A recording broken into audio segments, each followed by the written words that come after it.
When we analyze manga giants like Murata, Toriyama, Miura, and Kubo, we see how each redefined their own visual identity, from Murata's explosive motion and sketchy precision to Toriyama's clean charm and bold silhouettes. From Miura's brutal detail and mythic sense of scale to Kubo's minimal elegance and fearless use of white space. Each of them developed a distinct art style that makes them recognizable in an instant. I started copy drawing other people's manga characters when I was about 5 years old. But I only started drawing manga with a proper storyline when I was about 22. When we break down and analyze his art style, there are a lot of key elements that makes Toriyama's works universal, memorable and yet unique, especially in his prime. Across the mangas and games, he tends to favor two main shapes for his characters' eyes. A roundish circular shape for lighthearted situations and blocky square shape for serious moments. Overall, the eyes are rather big, especially in relation to the irises, leaving a lot of empty space around them. Actually, in some characters and situations, Toriyama sometimes isolates the irises or pupils, which both increases the intensity of the expression in their own way, making them iconic elements of the style. Nonetheless, he omits tear ducts and sometimes adds eyelashes to his female characters. When we check the area around the eyes, he adds details like frowns and he tends to emphasize the eyebrows, which have a somewhat triangular shape that are finished off with line hatching near the end. Furthermore, he uses hatching to indicate the curves of the cheeks, and sometimes draws these massive ears. In cool action shots he adds bruises, dents and blood to show us the insane impact of the damage. That said, the noses are small and pointy, which gives more emphasis on the relatively big mouths. In other words, his facial features are quite concentrated. When we look at the hair, depending on the project and character, he has two main hair types. While the big hair chunks in some characters are curved in others, he uses these straight angular strokes with slightly curved corners. And especially in Chrono, you can see this overlapping display of sharp diagonals, crossing from all sides. One thing must be cleared up though, Toriyama did change his art style over the years. And as of yet, I focus mainly in the era that most of us would consider his prime. As a gag comic mangaka, he began with creating rather smaller character proportions to a somewhat normal to even buffed up ratios, and ultimately, I dare to say it, degrading his characters, and I'm not only talking about the muscle mass. I actually regret not having studied muscle models back then, but I still haven't gotten around to it. I thought too much about how the muscles looked, stylistically. So if you look at them as real muscles, it isn't accurate. Fair enough, he's known for changing things up a notch. And when he was asked in an interview about his stylistic changes in his Dragon Ball Z era, he said he wanted to use more harder and sharper lines to increase the speed in his action panels.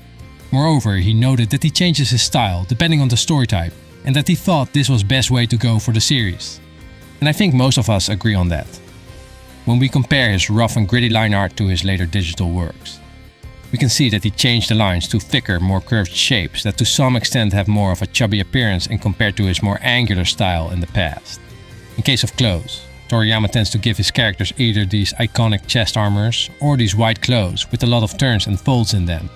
That's also one of the things he does with the shading, using these cool looking angles. So when we look at Toriyama's art supplies, back in the day he used traditional tools like mechanical pens and Indian ink. Here and there he changed the color tones in his mangas and mainly used low saturation colors in his game art. But as time went on, he slowly went into the digital phase where he used more brighter tones. Interestingly, he went back to using soft edges in, for example, the later Dragon Quest games, while his older projects contained mainly hard edges.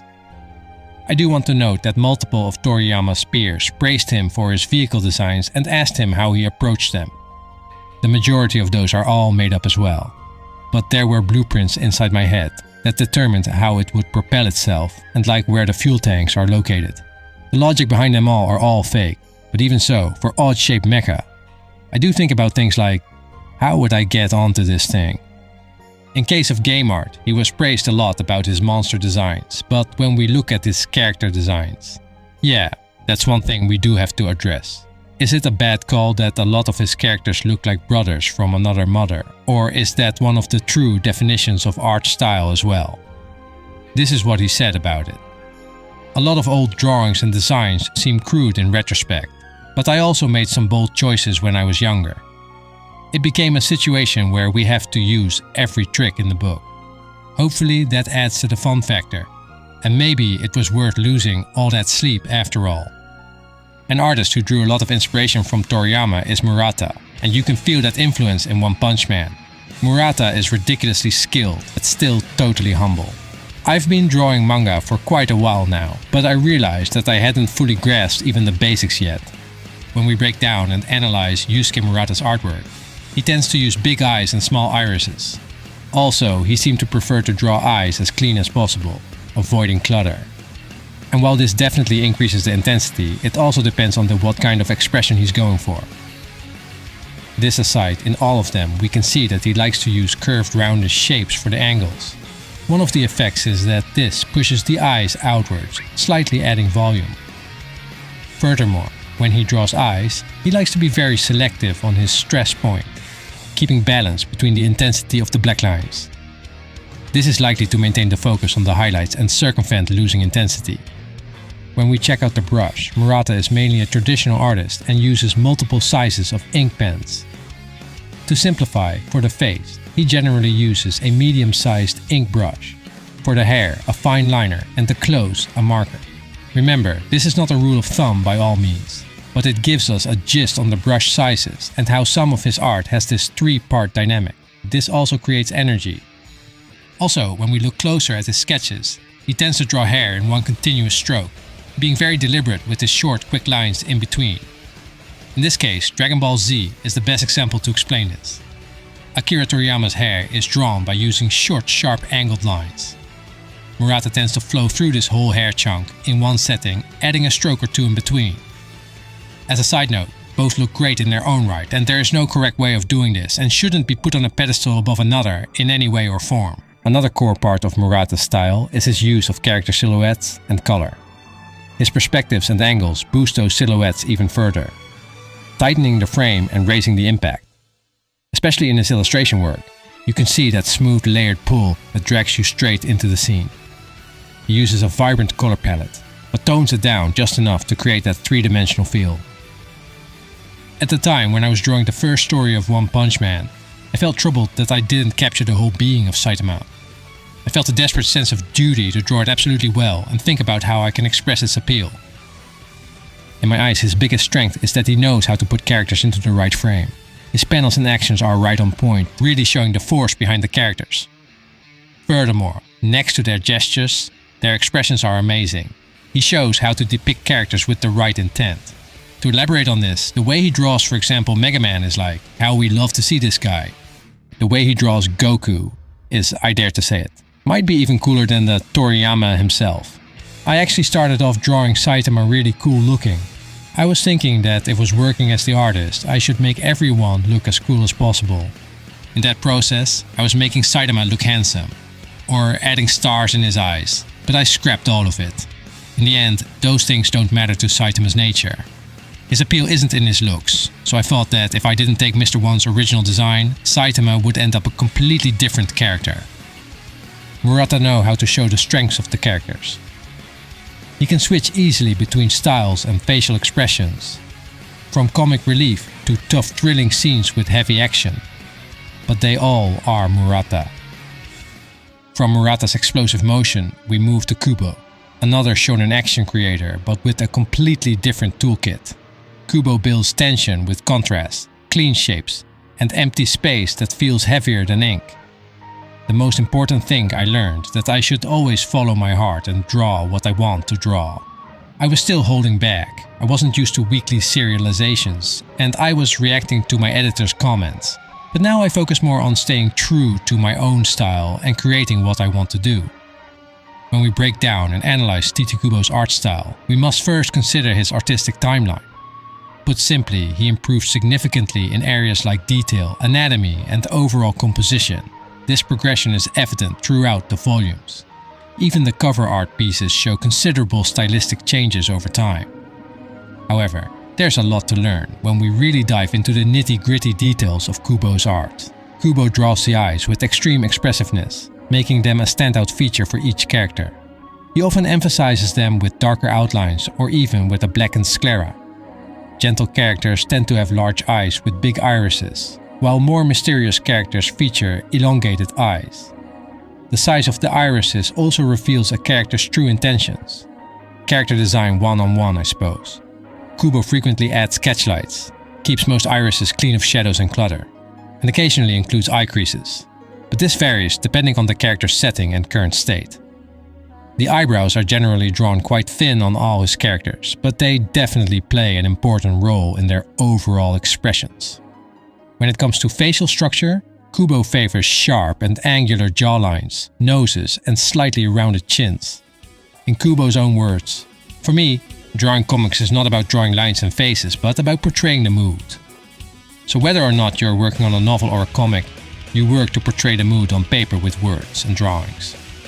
One of the main drivers of emotion in Kubo's art is the way he draws the mouth.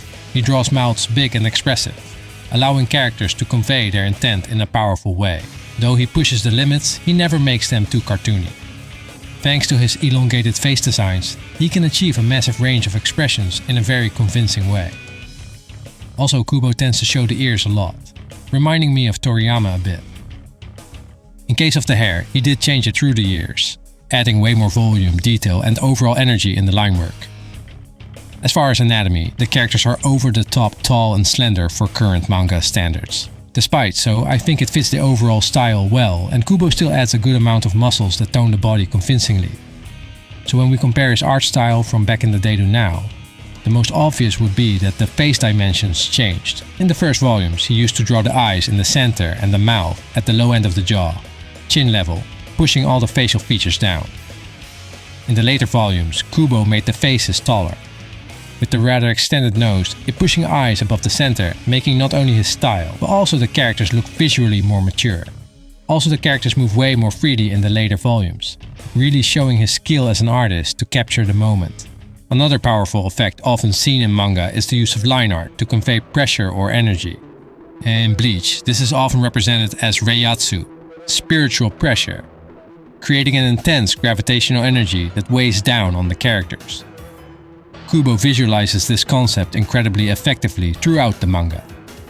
I think when I am drawing, I wasn't just clarifying the lines, but illustrating the air.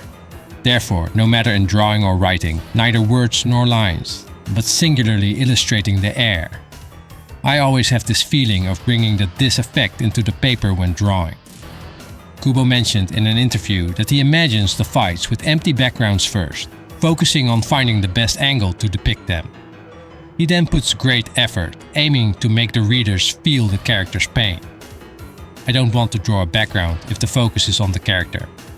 In Bleach, a lot of the times when a new character appears, I leave the background white.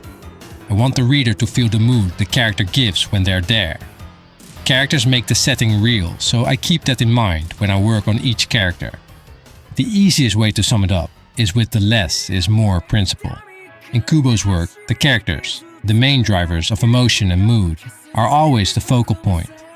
Because he uses such stark contrast, his black and white art is incredibly powerful, sometimes even more so than his color illustrations. He also uses dynamic angles, which makes scenes even more engaging. Kubo often arcs the characters or tilts the viewpoint slightly to heighten the effect. Moreover, Kubo's use of sound effects is reminiscent of how Akira Toriyama does it. In fact, I read that while Kubo had many different inspirations, he learned a lot from Toriyama, particularly in how to present antagonists as strong, scary, and cool. I don't really have a specific process to make characters. When I start a new story arc, I think back to the stock of characters in my mind. I draw them in a group and see if they are appropriate to the next story. The opposite of Kubo's minimal approach would be Miura, where Kubo suggests Miura carves. Both rely on contrast, but Miura pushes detail to a level that becomes its own atmosphere. Since college, I've been influenced by all sorts of historical art and movies. These shaped my understanding of not only aesthetics, but also of telling stories with darker, richer themes. When we break down and analyze Miura's art style, the evolution between his earlier and later volumes is staggering. From his experimental facial styles to the increasing level of detail in his panels, his growth as an artist is undeniable. His characters express rougher, more realistic facial features. Miura especially emphasizes the nose and lips on most of the characters. Comparing them head to head, the characters did change quite a bit though, some more drastically than others, but only a few are the same as characters matured alongside the story as well. Overall, the eyes and facial expressions increased, adding more depth and convincing emotions, which give a raw edge in dramatic scenes. Moreover, the anatomy and proportions became more defined, with Guts' design evolving in both physical and emotional complexity. The biggest and most powerful visual change in my view is in Miura's emphasis on detail, the way he used shadows and contrast to create depth and weight. Also, he re-added some of the older panels like this one on the left. I think the newer on the right is way more clear and has overall better composition. Now here's the thing about drawing. When we were young and stupid, we used to copy stuff drawn by guys like Yoshikazu Yasuhiko and Fujihiko Hosono and practice drawing manga like pictures. We used to have to draw things for class and I was pretty good at it, but I wasn't very good at manga art. So I wanted to learn how to draw like Fujihiko Hosono, but I also wanted to make use of my realistic drawing abilities. And then, meanwhile, I wanted to do an intricate story like Gwyn Saga, but I also liked how over-the-top Violence Jack was. All of that gradually coalesced into my current art style. Miura masterfully uses lines to sculpt volume, creating depth and intensity in every panel. He employs cross-hatching and grayscale with an incredible attention to nuance, a technique common in manga, but one he took to a new level across entire scenes. His emphasis on contrast, carefully balancing the grayscale of black and white, brings intense depth to each composition, and especially his later works, allowing shadow and light to add weight to the storytelling. Like most mangaka, the traditional tools he started out with were Japanese ink and a G-pen, enabling fine textures and intricate nuances. Miura even noted that reproduction copies rarely did justice to his original creations. We can also see this in the original manga print and digital print where the ink get washed out, suppressing even more detail. Do note that although Miura did a lot of the work himself, he did also have assistants to do background characters and scenes and help with toning. Later on, he switched to digital himself, loved to go into the nitty-gritty details of the work. If I were to use an analogy for analog, traditional tools, and digital, analog is like a calligrapher, and digital is like a craftsman. Doing something really precisely with tools versus kind of doing it based on feeling. Digital is really focused on working on the details, so a lot of time is spent on those details and sometimes you lose sight of other things. Analog, on the other hand, sometimes you can even use accidents to complete the drawing. It's like leaving it up to your own energy. He added that he sometimes lost himself in the details, especially when working digitally. That said, Miura's paneling, using angles and perspectives, is nothing short of spectacular. He doesn't hold back in portraying brutal, visceral scenes, pushing the boundaries of what can be shown on a page. Berserk lives up to its name. Everything that is either being smashed, slashed, or blown to pieces in a way feels strikingly real. Each hit shows incredible impact, cause and effect, not with a flurry of blows, but with a singular, crushing strike from Guts' massive sword. The sword and cannon are my signature items. I wanted an idea as shocking as Hokuto no Ken's exploding bodies, something beyond the character himself. Maybe on the most fundamental level, one could say Miura's style is built to make every scene feel heavy enough to press on your ribs. A raw, unfiltered weight that lives inside the art itself. I'm Light of Altered GP Films. What I admire about these four is that they are masters of their craft, yet each speaks their own visual language. That individuality, that refusal to blend in, is what defines a true artist in my eyes.